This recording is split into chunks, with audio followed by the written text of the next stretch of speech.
जय शिया राम दोस्तों अभी फिलहाल में पितृ पक्ष चल रहे हैं। कई लोग अपने पितरों को प्रसन्न करने के बहुत से उपाय कर रहे हैं। इनमें से कई ऐसे लोग भी हैं जो अपने पितरों को पानी दे रहे हों, अर्थात पितरों का आशीर्वाद प्राप्त करने के लिए हर संभव प्रयत्न कर रहे होंगे।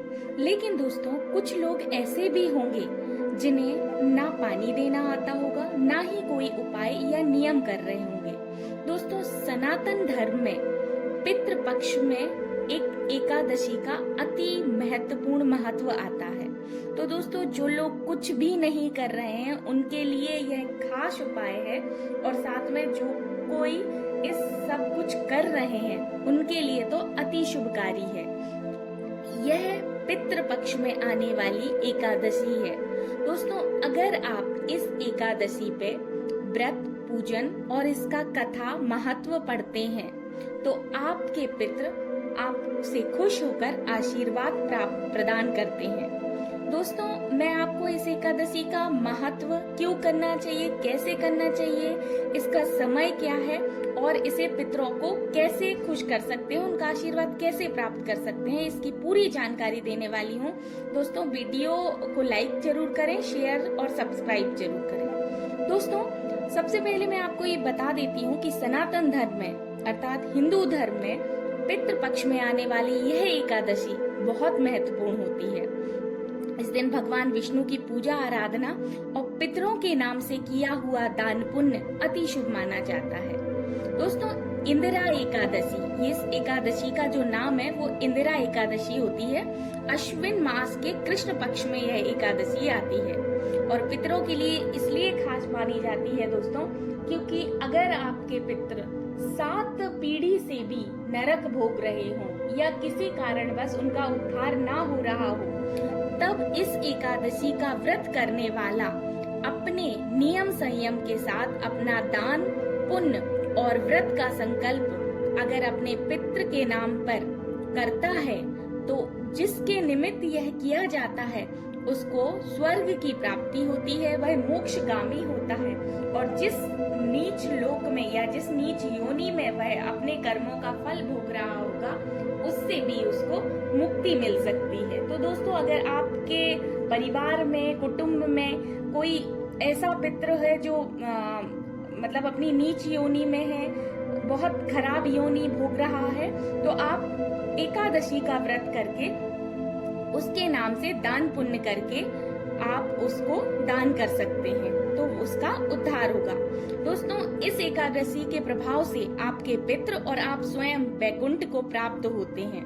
अगर इस एकादशी को आप पूरे नियम के साथ करते हैं, जो कि मैं आपको वीडियो में बता रही हूँ, तो आप बहुत ही अपने पितरों का आशीर्वाद प्राप्त कर सकते हैं। दोस्तों, एकादशी जो मैं बता रही हूँ कि इस बार की 2024 की जो इंदिरा एकादशी है वह 27 सितंबर को दोपहर 1:20 से प्रारंभ होगी और 28 सितंबर को 2:49 पे समाप्त होगी। अगर उदया तिथि के अनुसार देखा जाए तो यह एकादशी 28 सितंबर को पड़ रही है।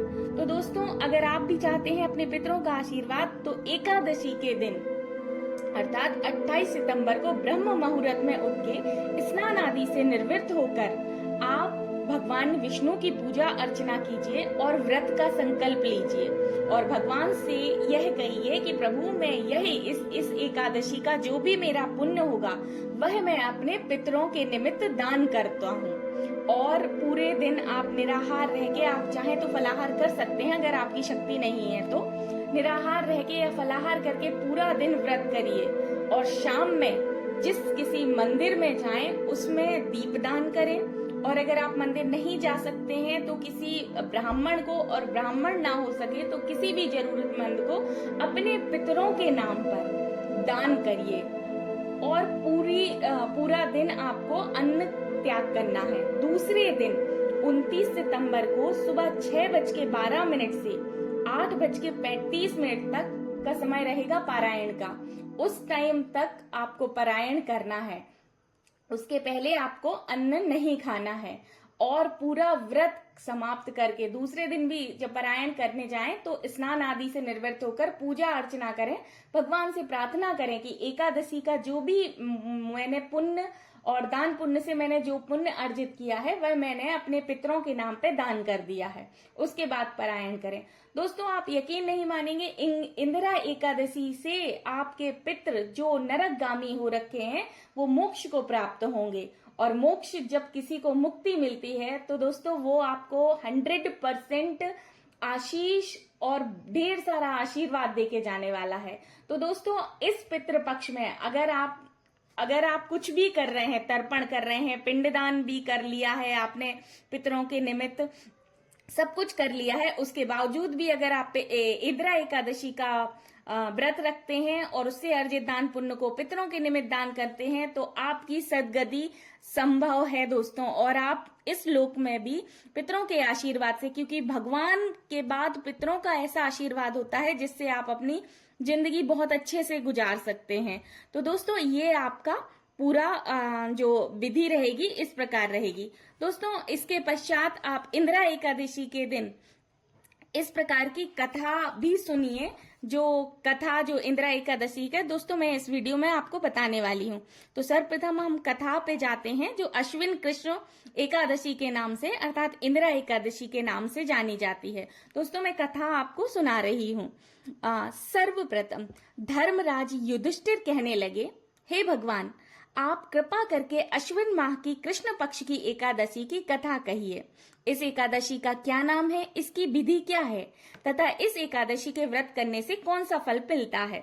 श्री कृष्ण बोले, हे युधिष्ठिर, अश्विन माह के कृष्ण पक्ष की एकादशी का नाम इंदिरा एकादशी है। इस एकादशी का व्रत करने से समस्त पाप नष्ट हो जाते हैं तथा नरकगामी पितरों का उद्धार हो जाता है। हे राजन, इस एकादशी की कथा सुनने मात्र से ही वाजपेयी यज्ञ का फल प्राप्त होता है। इस संबंध में मैं एक कथा कहता हूँ, ध्यान पूर्वक सुनो। एक समय देवऋषि नारद ब्रह्मलोक से यमलोक आए। एक धर्मात्मा राजा को यमलोक में दुखी देखा तो मन में दया आ गई। उसका भविष्य कर्म विचार कर देवऋषि नारद महिष्मती नगरी में आए, जहां इंद्रसेन नाम का प्रतापी राजा धर्म पूर्वक अपनी प्रजा का पालन कर रहा था। वह उस राजा का पुत्र था। राजा पुत्र पौत्र और धन धान्य से संबंध था। वह विष्णु का भक्त था। एक दिन राजा इंद्रसेन अपनी सभा में बैठा था कि आकाश मार्ग से देव ऋषि नारद उतरकर उसकी सभा में आए। नारद जी को देखकर राजा हाथ जोड़कर खड़े हो गए और विधि पूर्वक आसन और अर्घ दिया। नारद जी ने राजा से पूछा कि हे राजन, आपके राज्य में 7 अंग कुशल पूर्वक है। तुम्हारी बुद्धि धर्म में और विष्णु में मन लगा रहता है। देव ऋषि नारद की ऐसी बात सुनकर राजा ने कहा, हे महर्षि, आप कृपा करके, मेरे राज्य में सब कुशल पूर्वक है तथा मेरे यहाँ यज्ञ आदि कर्म होते रहते हैं। आप कृपा करके अपने आगमन का कारण बताएं। तब नारद जी बोले, हे राजन, मेरे वचनों को सुनो। एक समय जब मैं ब्रह्मलोक में से यमलोक को गया तो श्रद्धा पूर्वक यमराज से पूजित होने पर मैंने धर्मशील सत्यवान यम की प्रशंसा की। उसी यमराज की सभा के मध्य मैंने तुम्हारे पिता को बैठा देखा। तुम्हारे पिता महान ज्ञानी, धर्मात्मा और दानी थे। मेरा मन उन्हें दुखी देखकर दुखी हुआ। मैंने यमपुरी में तुम्हारे पिता के आने का कारण पूछा। मुझे बताया गया कि एकादशी का व्रत भंग हो जाने के कारण तुम्हारे पिता यमलोक में हैं और तुम्हारे पिता ने मुझे तुम्हारे लिए संदेश देने भेजा है। उन्होंने कहा है कि पूर्व जन्म में व्रत भंग हो जाने का कारण मैं यमलोक में यमराज के निकट बैठ रहा हूँ। यदि तुम अश्विन माह के कृष्ण पक्ष की इंदिरा एकादशी का व्रत मेरे निमित्त करो तो मुझे स्वर्ग की प्राप्ति हुए। तब राजा ने महर्षि नारद से ऐसे वाक्यों को सुना तो उन्हें अपार कष्ट हुआ और कहने लगे, महाराज, मुझे इस व्रत की विधि कहिए। तब नारद जी ने कहा कि अश्विन माह के कृष्ण पक्ष की दशमी के दिन प्रातःकाल स्नान आदि निर्वृत्त होकर पुनः मध्यार्थ को कोई नदी में जाकर स्नान करें। फिर श्रद्धा पूर्वक पितरों को श्राद्ध कर ब्राह्मणों को प्रसन्न करें। एक बार भोजन करें, भूमि पर शयन करें और प्रातः काल होने पर एकादशी के दिन दातोन आदि कर स्नान आदि से कर व्रत के नियम श्रद्धा पूर्वक और भक्ति के साथ संकल्प करें कि मैं आज तप निष्ठा के साथ संपूर्ण भोगों को त्याग कर निराहार एकादशी का व्रत करूंगा। हे पुण्यकाक्ष, मैं आपकी शरण में हूँ, आप मेरे व्रत और मेरे व्रत के संकल्प की रक्षा करें। इस प्रकार नियम पूर्वक शालीग्राम की मूर्ति के आगे विधि पूर्वक श्राद्ध कर योग्य ब्राह्मण को फलाहार कर दान दक्षिणा देवें।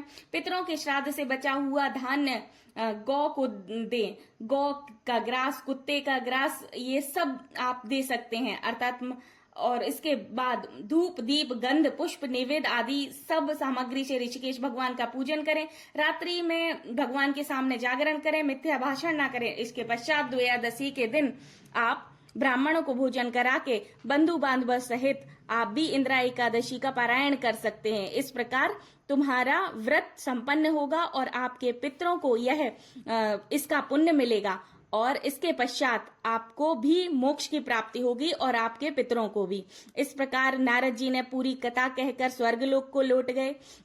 श्री कृष्ण ने कहा, युधिष्ठिर, यदि इंदिरा एकादशी का महत्व पढ़ता है कोई और सुनता है, सुनने मात्र से मनुष्य के समस्त पाप नष्ट हो जाते हैं और सब भोगों को भोग कर अंत में स्वर्गलोक को वास करता है। जय श्री राम। दोस्तों ये इंदिरा एकादशी की कथा थी। आप भी इसको सुनिए, पढ़िए और इंदिरा एकादशी का व्रत जरूर रखिए, जिससे कि आपको भी अपनी जिंदगी में सुख, समृद्धि, संपन्नता प्राप्त हो। जय श्री राम दोस्तों।